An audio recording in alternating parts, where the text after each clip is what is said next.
நான் அந்த கோயிலே எடுத்து கட்டினேன். ஒரு 15 லட்சத்துக்கு மேலே வந்தது. கட்டி கும்பாபிஷேகம் பண்ணணும். அது யாருக்குமே கிடைக்காத ஒரு கொடுப்பினை. நாங்கள் இந்த ஆக்சிடெண்ட் ஆனதுக்கப்புறம் அடிக்கடி மாதத்தில் வாரத்தில் ஒரு நாள் அப்படி போயிட்டே இருந்தேன். இங்கேருந்து போயிடுவேன் ஊருக்கு போயிட்டு குலதெய்வம் இவரோட குலதெய்வத்துக்கு போயிடுறது. வணக்கம் ஐயா. நமது மரபு மார்க்கத்தில் குலதெய்வத்திற்கு கடைகளிலிருந்து இறைச்சி வாங்கி வீட்டில் சமைத்து படைக்கலாமா? வணக்கம். ஆதி குலதெய்வம் குலதெய்வ வழிபாட்டில் நம்ம முக்கியமாக பார்க்குறது ஐயா சாமிகளுக்கெல்லாம் பலி பூஜைகள் செய்கிறது. இந்த பலி பூஜைகளுடைய அர்த்தம் என்ன அப்படின்னா, அந்த படையல் அந்த இறைச்சி இதெல்லாம் சாமிக்கு போய் சேராது. சாமியும் எனக்கு பலி கொடு அப்படின்னு கேட்கறதில்ல.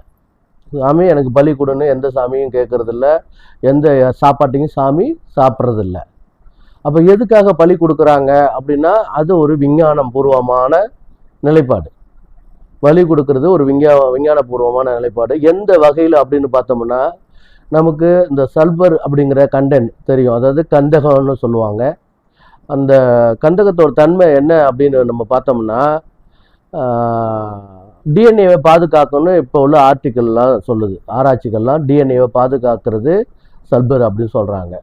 இப்போ அந்த இடத்துலேருந்து நம்ம இது பார்க்கும்போது, அப்போ நம்மளோட முன்னோர்கள் தன்னுடைய பரம்பரை டிஎன்ஏயை பாதுகாத்துக்கிறதுக்காக, தன்னுடைய டிஎன்ஏ பாதுகாத்துக்கிற மரபை பாதுகாத்துக்கிற, மரபுன்னா யார்?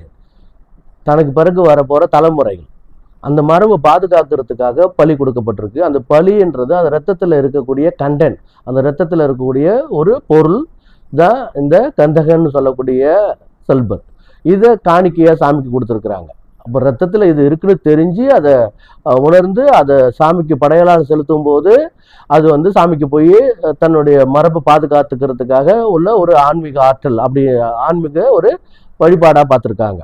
அந்த காலகட்டங்களில் அப்படி பலி கொடுக்கப்பட்ட பொருள் அது ஒரு ஆடோ கோழியோ அதை குழி தோண்டி புதைச்சிட்டு போயிடுவாங்க. அதை சாப்பிட மாட்டாங்க. பிறகு அடுத்த காலகட்டங்களில் ஆடெல்லாம் மருந்து மூலிகை தானே உண்ணுது, அதை நம்ம சாப்பிட்லாம், தப்பு இல்லை அப்படிங்கிற அடிப்படையில் தான் அதை சமைச்சு ஐயா கிட்ட வச்சு ஆசீர்வாதம் வாங்கிட்டு எடுத்து சாப்பிட்றது. ஐயா சாப்பிட மாட்டார். இங்கே நிறைய பேர் வச்சுக்கிங்கன்னா, ஐயாவுக்கு படையல் போட்டால் அவர் காசு கொடுப்பாரு, எனக்கு காசு கொடுக்கல, நான் படையல் போடலை, இந்த மாதிரி நினச்சிக்கிறாங்க. உண்மை அது இல்லை. தானும் தான் பொண்டாட்டி, தான் புள்ள, தான் குடும்பம், நான் உறவினர்கள் நிம்மதியாக ஆரோக்கியம் சந்தோஷமாக பாதுகாப்பாக இருக்கணும்னா பலி கொடுக்கணும் அப்படிங்கிறத பஞ்சமகா பலின்றது சிவபுராணங்களில் சொல்லப்பட்டிருக்கிறது. இப்போ இந்த இடத்துல பார்க்கும்போது, ஒரு கடையில் போயிட்டு ஒரு கோழியை வெட்டியோ ஒரு ஆட்டை வெட்டியோ வாங்கிட்டு வந்து வீட்டில் சமைச்சு ஐயாவுக்கு படையல் போடுறேங்கிற பேரில் செய்யும்போது அது பணத்தை படைக்கிறதுக்கான அர்த்தம். சாமிக்கு பணத்தை படைக்கிற பழக்கம் நம்ம மரபு வழிபாட்டில் இல்லை. உயிரோடு பலி கொடுக்குற பழக்கம் தான், உயிரோட பலி கொடுக்குற பழக்கம் தான் இருக்குது. அப்போ இந்த செத்துப்போன ஒரு எங்கேயோ வெட்டி எங்கேயோ கொல்லப்பட்ட ஒரு பொருளை கொண்டாந்து ஐயாவுக்கு சமைச்சு படையில் போகிறது சில பேர் நினச்சிக்கிட்டாங்க அது காவல் தெய்வம், அது சோத்துக்கு வழி இல்லாமல் செக்யூரிட்டி வேலை பார்க்குது, சோறு போட்டால் வேலை செய்யும், பாதுகாத்துக்கும் அப்படின்னு நினச்சிக்கிறாங்க. அப்படியானது இல்லை. குலதெய்வன்றது மரபை பாதுகாக்கிறதுக்கான ஆற்றல். அதை நீ ஒழுங்காக பராமரிச்சுக்கிட்டா அது உனக்கு உதவியாக இருக்கும். நீ அதை உதாசனப்படுத்தும் போதோ இல்லை அலட்சியப்படுத்தும் போதோ தப்பான வழிபாடுகள் செய்யும்போது, முறை தவறி வழிபாடுகள் பண்ணும்போது உனக்கு அது வினையாவே மாறும்.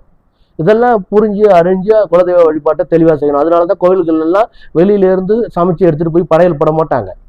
கோயில்லையே போய் சமைச்சு கோயில்லையே பள்ளி கொடுத்து கோயில்லையே பொங்கல் வச்சு அப்படி தான் பூஜை செய்வாங்க, படையல் போடுவாங்க. ஆனால் இப்போ உள்ள இங்கே நம்ம பார்க்குற அளவில் பார்க்கும்போது கடையில் போய் இறைச்சிக்கோ ஆடோ கோழியோ வாங்கிட்டு வந்து வீட்டில் சமைச்சு ஐயாவுக்கு நான் படையல் போட்டேன்னு சொல்லிக்கிறாங்க. இதெல்லாம் தப்பு. அந்த குடும்பத்துக்கு அவங்களே வினை வச்சுக்கிறாங்கன்னு அர்த்தம். இதெல்லாம் ஒழுங்குபடுத்திக்கணும், சரிப்படுத்திக்கணும். தெரியாதவங்க தெரிஞ்சவங்ககிட்ட கேட்டுக்கணும். தப்பாக வழிபட்டு தலைமுறைக்கு பாவத்தை சேர்த்து வச்சுட்டு போகக்கூடாது. அதுலேயும் மிக கொடூரமான பாவம்ன்றது குலதெய்வ பாவம், குலதெய்வ சாபம். யாரெல்லாம் குலதெய்வ சாபத்தையும் பாவத்தையும் வாங்கியிருக்கிறாங்களோ அந்த குடும்பம்லாம் சின்னாமண்ணாம ஆகிறத பார்க்குறோம். அதுக்கு ஒரு தண்ணி வைக்கிறது இல்லை, அதுக்கு ஒரு விளக்கு ஏற்றுறது இல்லை, அதுக்கு ஒரு துணி எடுத்து வைக்கிறது இல்லை. அது சாப்பிட்டுச்சா, அது நிம்மதியாக இருக்கா, அது ஆரோக்கியமாக இருக்கா, அது சந்தோஷமாக இருக்கா அப்படின்னா அப்படி பார்க்கணும். ஒரு மனிதர் போல் பார்க்கும்போது தான் அந்த சந்தோஷமோ அந்த ஆரோக்கியமோ அந்த நிம்மதியும் நமக்கு கிடைக்கும். அது தெய்வம் தவிச்சிச்சுன்னா இந்த குடும்பம் சின்ன பின்னமாயிடும், தவிக்கும். தொடர்ந்து பேசுவோம். நன்றி, வணக்கம்.